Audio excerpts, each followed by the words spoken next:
wasn't expecting that. And that was the first and only time I encountered bats in a tunnel. Yeah. What were these tunnels for that you were going into? Now, the tunnels I went into were storage areas. Like ammunition storage areas? Yeah. So Rock Island East was the largest enemy weapons and ammunition cache destroyed in Vietnam. Yeah. Over 320.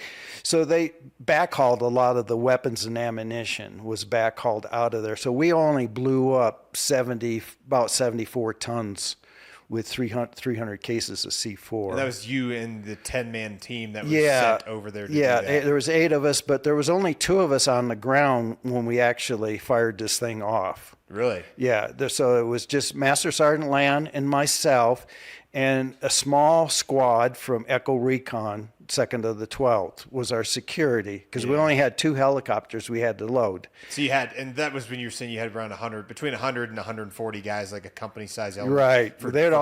Everybody had been evacuated. Then we planted around the HLC, we planted charges around the HLC to scare charges to keep the enemy away, while we get ready to exfil out of here. I have nobody out because they were anxious to recapture their cache. Yeah, I'm sure.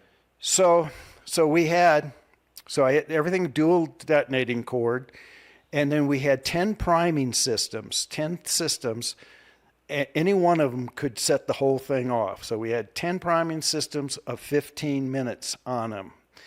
And because once we leave this place, we're not going back. We don't want the shot not going off. Yeah.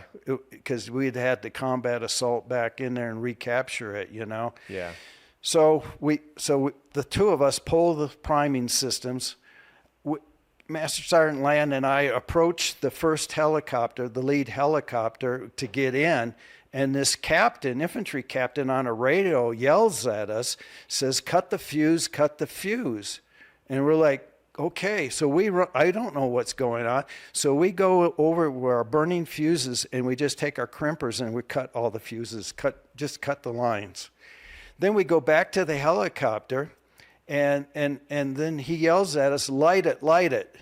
And we're like, well, what is it? Do you want me to cut it or do you want me to light it? What do you want me to do? So we have no more fuse igniters. We used up all of our fuse igniters.